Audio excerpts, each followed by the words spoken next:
आज देशभरामध्ये आनंद पाहायला मिळत होते कारण की भारतला चोख उत्तर दिलेलं आहे. भारताने ज्या पाकिस्तानमध्ये सातत्यानं आतंकीला पणा देत होते, त्यांच्या घरात घुसून त्यांना ठार करण्यात आलेलं आहे. वायुसेनेच्या वतीनं मोठी 9 ठिकाणी स्ट्राईक करण्यात आलेली आहे आणि त्या संदर्भात जळगावची सुपुत्र ज्यांनी कारगिल युद्धामध्ये देखील सहभाग घेतलेला होता आणि त्यामुळे दणदणीत विजय मिळाला होता. मात्र याच ठिकाणी आता ते सेवानिवृत्त झाले आणि त्यांच्याशीच आपण बातचीत करूया. माझ्यासोबत चौधरी सर आहे, त्यांच्याशी बोलूया. असं कसं बघतात आपण या पद्धतीने आज भारतानं एक अभिमानाची फुलवलेलं पाहायला मिळतात आहे. आज जो हल्ला झाला त्याच्यासाठी आपण वेल प्रिपरेशन केलेले, प्रत्येक टार्गेट आपण चूज केलेली होती. टार्गेट चूज करताना आपण काळजी घेतली की सिव्हिलियन पॉप्युलेशनवरती हल्ला होऊ नये किंवा त्यांचं नुकसान होऊ नये म्हणून. आणि जो आपण होमवर्क केला होता, टेररिस्ट जिथे त्यांचं ट्रेनिंग चालू होतं किंवा त्यांनी ट्रेनिंग घेतलं त्या टेररिस्ट सेंटरवरती आपण अटॅक केलेला आहे. आपण अटॅक जो केला तो फायटर विमानांना मिसाईल लावून केलेला आहे. आपण बॉम्बार्डिंग केली नाही आहे, कारण बॉम्बार्डिंगमध्ये जास्त नुकसान होतं. मिसाईल आपली इतकी अचूक आहे की त्याच्यामध्ये फक्त 10 मीटरचा एरर होतो. इन केस जर ती जर चुकली तर. आणि 10 मीटर काही विशेष अशी चूक नाहीये. एवढ्या मोठ्या अंतरावरून आपण मिसाईल फायटर विमानामधनं त्या इन्स्टॉलेशनवरती दाखतो. असं ते आहे एकंदरीत ऑपरेशन. असं आजचं जे ऑपरेशन झालेलं आहे या आधी एअरफोर्स कशा पद्धतीनं तयारी करत असतो आणि कसं याचं प्रिपरेशन होतं, कारण की घटना घडली आणि त्याच्यानंतर आता केलेलं आहे, तर कशा पद्धतीने या ठिकाणी जवान तैनात असतात, मध्यरात्री करण्यात आलेले होते, कुठलं प्रिपरेशन घेतलं आणि अचूक निशाणा कशा पद्धतीनं हा नेमला गेला असेल आपल्यामध्ये? आधी प्रिपरेशन विषयी असतं की दर महिन्याला एअरफोर्सचा सराव चालू असतो. त्याला म्हणतात PAD, passive air defence. Specially आपण डिफेन्स म्हणजे आपलं प्रोटेक्शन कसं करायचं याविषयी आपण दर महिन्याला सराव करीत असतो. आता आपण स्पेशली या युद्धाचं आता जे आपल्यावरती आतंकवादी लोकांनी जो हल्ला केला त्याचं प्रिपरेशन आपण 9 ते 10 दिवसामध्ये अतिशय कमी वेळामध्ये केलेलं आहे. त्या प्रिपरेशनला तयारी करण्याचं मुख्य कारण म्हणजे आपल्याला आपले सिव्हिलियन जे पॉप्युलेशन आहे त्यांना देखील आपल्याला संरक्षित ठेवायचं आहे. ब्लास्टपॅनमध्ये आपल्याला कशी निवारा घेता येईल यासाठी आपण ब्लास्टपॅनची तयारी केली. ॲम्युनेशन एकंदरीत प्रत्येक ऑर्डनन्स फॅक्टरीमधनं गोळा केलं. ते ॲम्युनेशन आपण फायटर विमानावरती इन्स्टॉल केलं. या सगळ्या कारणासाठी आपल्याला जो काय थोडाफार उशीर झालेला आहे त्यामुळे आपल्याला या व्यतिरिक्त सगळ्यात महत्त्वाचं म्हणजे आपल्याला आतंकवादी लोकांच्या ठाव ठिकाणा घेण्यासाठी देखील होमवर्क करावा लागला आणि त्यांच्या इन्स्टॉलेशनचा आपण अभ्यास केला आणि त्या इन्स्टॉलेशनवरती आपण अचूक मारा केलेला आहे.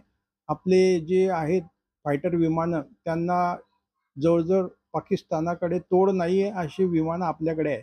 मिराज आहेत, मिग आहेत आणि जगवार पण आहे. जगवार हेवी बॉम्बार्डिंग करतं. आणि आपण आता फ्रान्सकडनं घेतलेले लेटेस्ट जे विमान आहे रॉफेल अतिशय सुरेख विमान आहे ते. इन द सेन्स ॲक्युरेसी खूप आहे त्याची हे. आणि त्या आपण राफेलनेच आता हल्ला केलेला आहे कालच्या रात्री. असं आपण कारगिल युद्धात होते, मात्र आता हे युद्धात आपण नव्हते, पण हे जे केलं असेल किती वेळात हे केलं असेल आणि किती ब्लास्टिंग झाले असेल, अंदाजे किती लोक यामध्ये तिथं मृत्युमुखी झाले असेल? आणि दुसरी गोष्ट की याला सिंदूर असं दिले गेलेलं आहे नाव, काय याच्या मागचं कारण? आणि प्रथमदार असं वेगळं नाव पाहायला मिळतं. आता बघा, एखाद्या वेळेला मिसाईल हमला झाला तर किती लोक मेले असतील याची आपल्याला अचूक कल्पना करता येत नाही जोपर्यंत आपण डेड बॉडी मोजत नाही तोपर्यंत. आता दुसरा जो प्रश्न आहे ऑपरेशन सिंदूर. ऑपरेशन सिंदूर म्हणजे आपण हिंदू लोक आहेत आणि हिंदू लोक जेव्हा एखाद्या स्त्रीचा पती जिवंत असतो तेव्हा ती सिंदूरचा वापर करते आणि पती वारला म्हणजे सिंदूर ती लावत नाही. एक्सेप्शनल केसेस काही आहेत आणि आपल्याला या सिंदूरचाच बदला घ्यायचा होता, कारण पर्टिक्युलरली त्यांनी हिंदू लोकांनाच टार्गेट केलं होतं आतंकवादी लोकांनी. आणि हे दिलेलं नाव अतिशय अचूक आहे आणि मला देखील खूप आवडलं. आणि कोणी हे नाव दिलं असेल ना त्याचं खरोखर आपण कौतुक करायला पाहिजे, ऑपरेशन सिंदूर नाव देणाऱ्या व्यक्तीचं. अगदी शेवटचा प्रश्न, आपल्या घरच्यांना थोडी माहिती मिळाली की आज जसं स्ट्राईक झाले त्याच्यानंतर सकाळपासून आपण जी आपली वर्दी आहे ती घालून बसलेले आहात, नेमकं याचं मागचं कारण काय आणि कशा पद्धतीने हा आनंद आपल्या चेहऱ्यावर पण पाहायला मिळतो? हे बघा, 20 वर्ष आम्हाला एअरफोर्सने ट्रेनिंग दिलेली आहे आणि दर महिन्याला आम्ही युद्धाचा अभ्यास करतो एअरफोर्समध्ये आणि खूप वर्षांनी आम्हाला असं युद्ध करण्याचा आपल्या एअरफोर्सला संधी मिळाली आणि आपण त्याच्यामध्ये ॲग्रेसिव्ह आहे, आपण जो जिंकतोय त्याचा खूप आनंद झाला आम्हाला आणि माझ्या कुटुंबालाही खूप आनंद झाला. सकाळी त्यांनी ज्या बातम्या ऐकल्या टीव्हीवरती अतिशय माझ्या जवळ येऊन बसलेत. माझी मिसेस, तिलाही देखील या कारगिल युद्धाचा चांगला अनुभव आहे. कारगिल युद्धामध्ये माझ्यासोबतच होते. आम्ही अमृतसरला होतो त्यावेळी आणि माझी मिसेस अंबाल्याला होती. माझी मुलं बाळं देखील अंबाल्यालाच होते.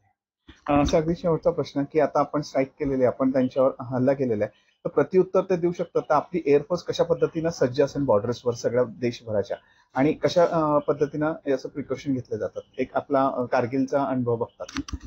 बघा, हा एक नॅचरल कंडक्ट आहे. आपण त्यांच्यावरती हल्ला केला तर ते प्रत्युत्तर आपल्या हल्ल्याला जरूर देतील ते, परंतु तो हल्ला हाणून पाडायचा, त्यांनी जी आपल्यावरती मिसाईल किंवा बॉम्बार्डिंग केलेली असेल ती नष्ट करायची. त्याच्यासाठी देखील आपल्याकडे अँटी गन्स मिसाईल्स आहे आणि आपण देखील डोमचा वापर केलेला आहे. जसं आता इस्रायलमध्ये आतंकवादी लोक खूप हल्ला करतात आणि त्या डोमच्या माध्यमातून ते हल्ले निष्प्रभ होतात, म्हणजे किंवा निगेटिव्ह होतात. तर आपण देखील त्यांना प्रत्युत्तर देतोय की आपल्यावरती हल्ला होऊ नये म्हणून याचा खूप आपण प्रयत्न करतोय. आपण बॉर्डर अगदी सुसज्ज केलेली आहे की त्यांचं कुठलंही विमान आलं, कुठली मिसाईल आली तर त्याला निष्क्रिय कशी करायची अशी योजना आपल्याजवळ आहे.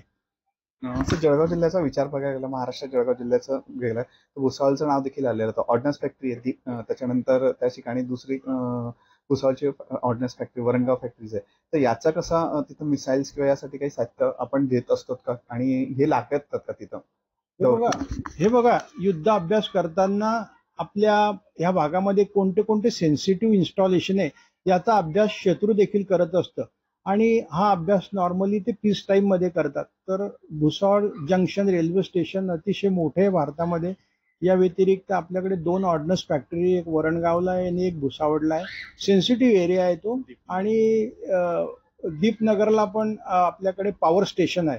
तर हे इन्स्टॉलेशनवरती जर त्यांनी रॉकेटिंग किंवा बॉम्बार्डिंग केलं म्हणजे आपोआप शत्रू, म्हणजे आता पाकिस्तानाच्या उद्देशाने जर बोललं तर आपण त्यांचे शत्रू आहे, तर शत्रू निष्क्रिय होतो आणि नॅचरली त्यांना पॉझिटिव्ह